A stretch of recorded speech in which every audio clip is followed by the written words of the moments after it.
Jadi kenapa kita harus, karena kita kebetulan perusahaan terbuka, jadi kenapa sih harus investasi di Gria? Pertama, baru saja saya dapat informasi data terbaru bahwa hampir 36 juta kepala keluarga 36 juta kepala keluarga di Indonesia saat ini tidak punya rumah. Yang kedua, adanya target pemerintahannya Bapak Prabowo Subianto untuk mencapai 3 juta unit rumah per tahun. Ditambah lagi dengan sekarang adanya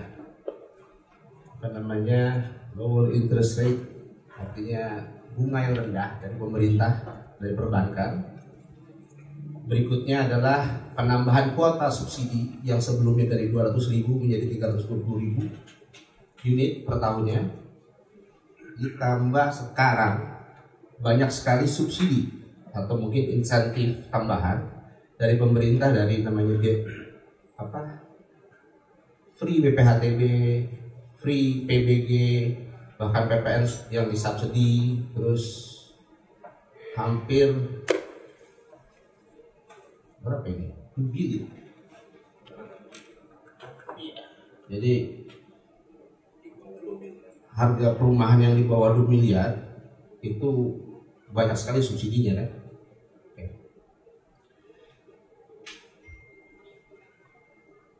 Kalau kita ini kan udah cukup lama di Gria, udah 11 tahun lebih untuk ngebangun perumahan, dan kedepannya kita masih memiliki kurang lebih sekitar 80% land bank yang masih terus kita kembangkan. Berikutnya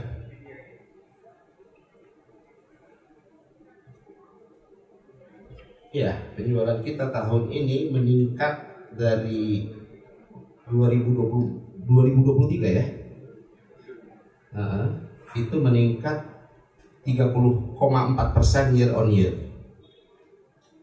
Ditambah revenue kita bertambah sekitar 26,6% year on year selama 9 bulan di 2024. Dan kebetulan alhamdulillah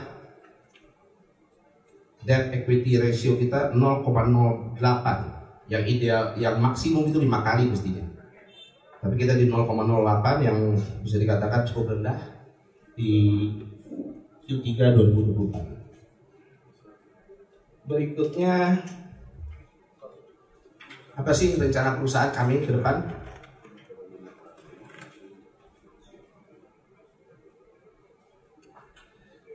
Jadi kami tidak hanya memiliki perumahan subsidi, kami juga memiliki rumah-rumah kelas menengah. Kita juga memiliki apartemen untuk subsidi juga. Terus kita punya rencana ke depannya akan ada rencana untuk, karena di setiap perumahan kami ada yang namanya ruko dan lain-lain, jadi dari situ kita bisa dapetin recurring income yang lumayan ya. Ditambah kami ke depannya akan meningkatkan kualitas bangunan, itu pertama. Yang kedua, yang menjadi perhatian yang selama ini mungkin dilupain sama banyak perumahan-perumahan subsidi lainnya di Indonesia adalah kita akan membangun rumah, mungkin pertama kali mungkin Gria untuk rumah subsidi. Jadi sebelum kita bangun rumahnya, kita akan lakukan pest control terlebih dahulu, karena banyak kita temuan bahwa di Indonesia ini sekarang karena kita negara tropis, baru dibangun rumahnya 1 tahun 2 tahun, raya banyak. Jadi mungkin ke depan kita akan mulai atur supaya setiap pembangunan kita sudah mulai adanya istilahnya tuh anti rayap dari awal.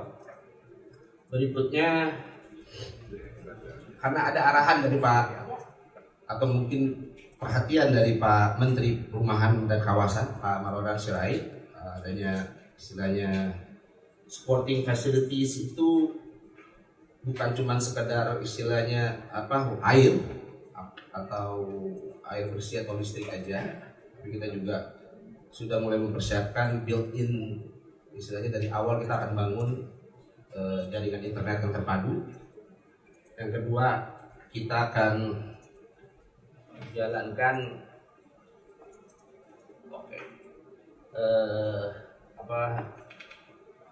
ya, ada contoh kita udah membangun di New Mahakam Grande di Kalimantan Timur. Kita udah bikin water treatment plant sendiri.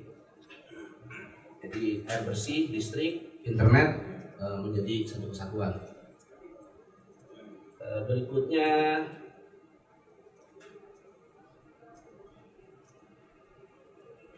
ya tentu kami akan terus menjaga hubungan kami dengan customer, dengan masyarakat yang membeli. Kedua tentu dengan kepada pemegang saham. Terus kita juga mencoba mengatur program-program CSR seperti kita bangun rumah ibadah di sekeliling perumahan yang kita bangun. Itu salah satu contoh. Berikutnya kita tentu akan terus saja meningkatkan kualitas karyawan kita. Seperti tadi saya bilang, ada kewajiban kita kan di perumahan kan bukan hanya sekedar listrik, air. Jadi sekarang kita akan tambahkan pest control. Terus karena ada arahan dari Pak Ara Sirait, gimana sih supaya masyarakat yang dari rumah subsidi tadi yang jaraknya mungkin kurang lebih 1,5 kilo bahkan 3 kilo atau bahkan sampai 5 kilo dari sekolah, dari pasar. Jadi mungkin kalau untuk kita ke depannya kita akan per 100 rumah gitu ya. Per 100 rumah kita akan kasih unit mobil yang kedepannya akan dimanage oleh masyarakat di rumah tersebut. Bisa dikatakan nanti low cost ya, sistemnya kita belum tentukan dengan tepat, tapi itu rencana kami ke depan. Yang kedua, yang berikutnya adalah yang mungkin belum pernah diterapin juga, mungkin hanya di perumahan-perumahan kelas menengah atas yang melakukan, itu pun mungkin saya belum pernah lihat. Kita mau coba namanya in-house waste management. Kalau perumahan kami di atas 50 hektar, seperti kita contoh ada di Kalimantan Timur, atau mungkin ke depannya di Bekasi ya, ada dia. Jadi kita akan bikin bukan hanya water treatment plant sendiri, kita juga akan olah sampah kita sendiri supaya lebih baik buat lingkungan. Sekarang mungkin saya jelaskan juga di sini bahwa kesempatan ini saya mau jelaskan bahwa penjualan kita ada peningkatan sekitar 30,4%, 30,4% saya ulang, year on year, ya kurang lebih. Tapi majority memang ada di Kalimantan Timur, di area Samarinda. 30%-nya, hampir 30% ada di Jawa Barat.